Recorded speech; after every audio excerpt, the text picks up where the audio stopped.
Cultination, bonjour. En ces temps sombres où les conséquences du changement climatique sont au cœur de l'actualité, vous avez dû entendre au moins une fois sur les chaînes d'information les mots nucléaire et Tchernobyl. L'un ou l'autre, pris à part, ils constituent le centre de certains débats politiques ou écologiques, mais mis ensemble, côte à côte, ils sont indubitablement la plus grosse catastrophe radioactive que la Terre ait jamais connue. Aujourd'hui, nous allons parler de l'accident nucléaire de Tchernobyl. Mais avant de débuter la vidéo, n'hésitez pas à faire un tour sur notre seconde chaîne Agora si vous êtes passionné de l'espace, des découvertes et de l'archéologie. Avant d'aller plus loin, essayons d'expliquer et de comprendre certains concepts basiques en rapport à cet accident. Tout d'abord, parlons de la radioactivité. On entend parfois parler de radioactivité, mais savez-vous réellement ce dont il s'agit et ce que cela implique? Vous avez dû le voir en cours de physique-chimie. Tout corps est composé de matière. Dans la matière, il arrive que des noyaux d'atomes instables, encore appelés radionucléides ou radioisotopes, se transforment spontanément en d'autres atomes. On parle alors de radioactivité lorsqu'au cours de leur transformation, ces radionucléides émettent des rayonnements, c'est-à-dire des particules de matière. Il existe différents types de rayonnements radioactifs et ils se classent selon leur pouvoir de pénétration dans la matière qui est le phénomène d'ionisation. Pour parler plus simplement, lorsque les rayonnements qui peuvent être de nature alpha, bêta ou gamma et les atomes que constitue la matière vivante se croisent, ces dernières peuvent perdre un ou plusieurs électrons.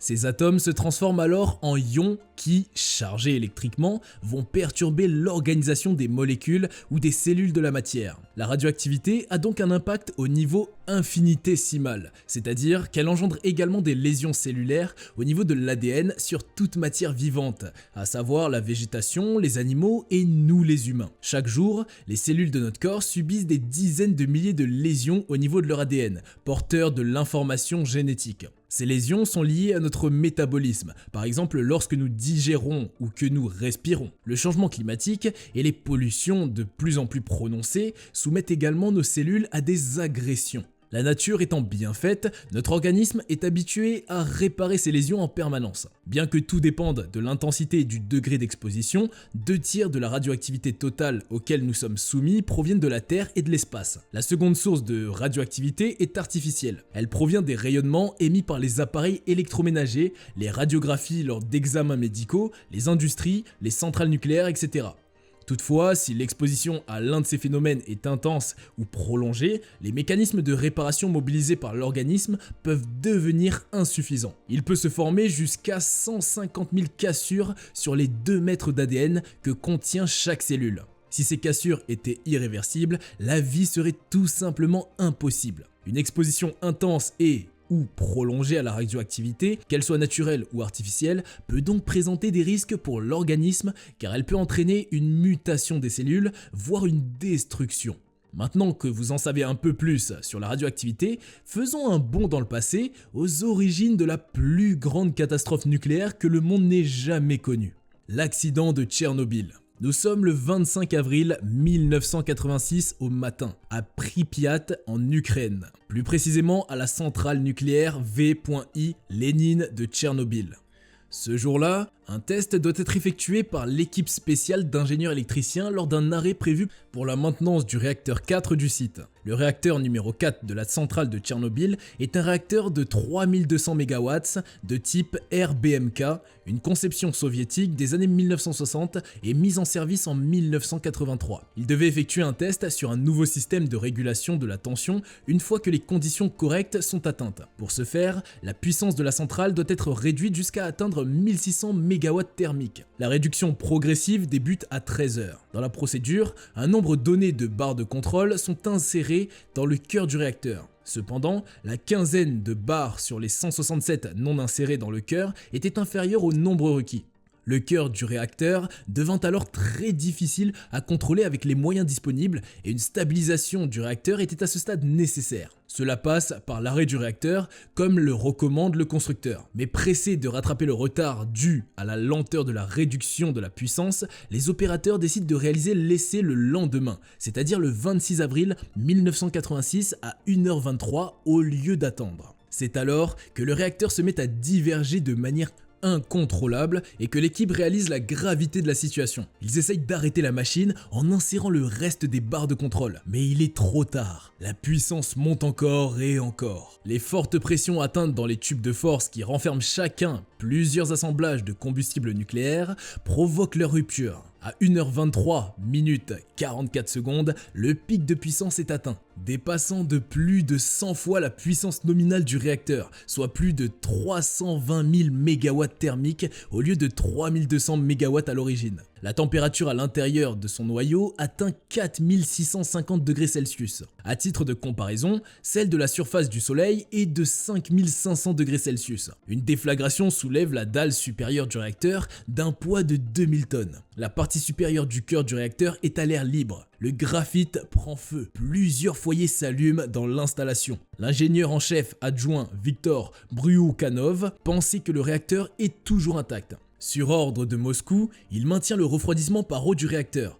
Cet ordre qu'il fera appliquer toute la journée. Malheureusement, ce procédé n'aura pour effet que la libération de plus de radioéléments dans l'atmosphère, de noyer les installations souterraines communes aux réacteurs 3 et 4 et d'épuiser les réserves en eau. 3 heures seront nécessaires aux pompiers pour les éteindre. On note déjà des pertes en vie humaine. Le feu de graphite reprend. Il ne sera arrêté définitivement que le 9 mai 1986. Du 27 avril au 10 mai 1986, 5000 tonnes de matériaux sable, bore, argile, plomb, etc.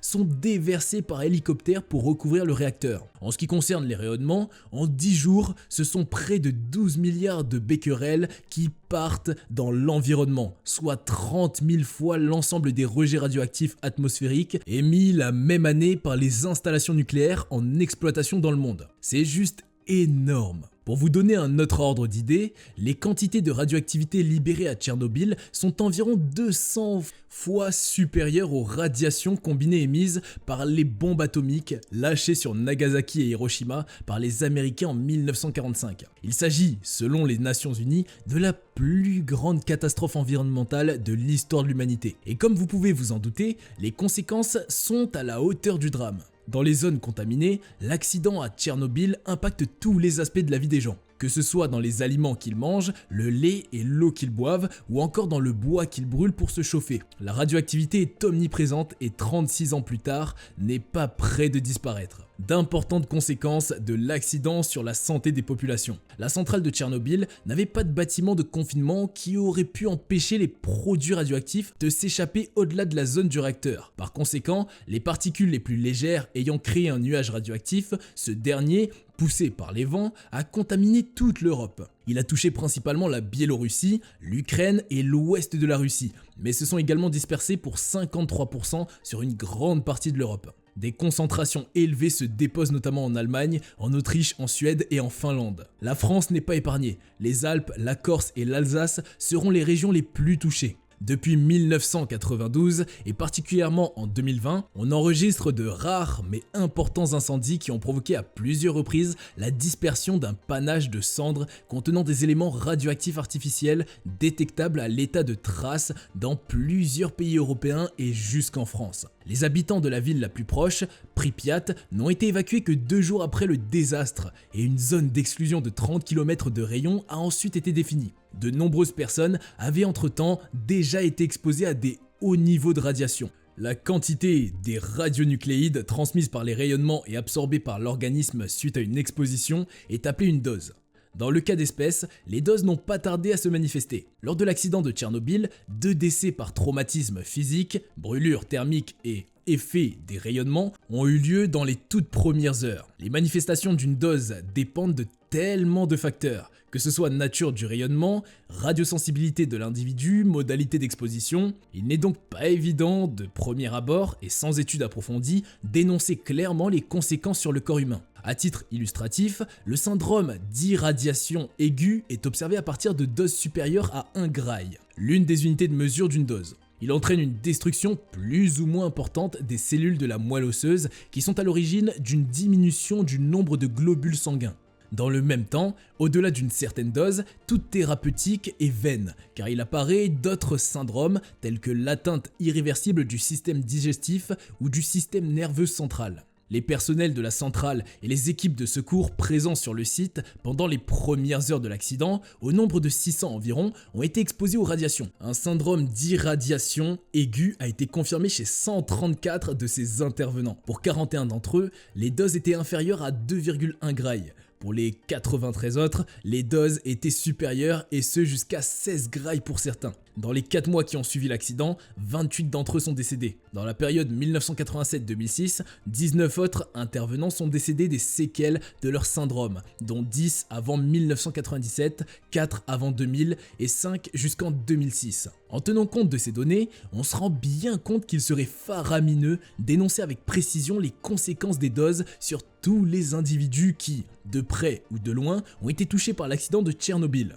D'autant plus que pendant des mois, pompiers puis liquidateurs, les personnes civiles et militaires qui sont intervenus sur le site de la centrale ou dans les lieux les plus contaminés de la zone d'exclusion des 30 km, qui étaient essentiellement des jeunes appelés recrutés sur tout le territoire de l'URSS, se relaient dans des conditions sanitaires catastrophiques pour éteindre l'incendie, puis pour tenter à tout prix d'étouffer la fusion du cœur du réacteur. Toutefois, le rapport de 2008 de l'UNSCEAR sur Tchernobyl a confirmé, malgré la disponibilité de nouvelles données de recherche, que les conclusions majeures concernant les conséquences sur la santé de l'accident survenu en 1986 à la centrale de Tchernobyl correspondent sensiblement aux constatations précédentes. De même, le livre blanc 2018 de l'UNSCEAR reconnaît que le cancer de la thyroïde chez les personnes qui étaient des enfants ou des adolescents au moment de l'accident est un enjeu de taille et qu'un examen plus approfondi est nécessaire afin de déterminer les conséquences à long terme.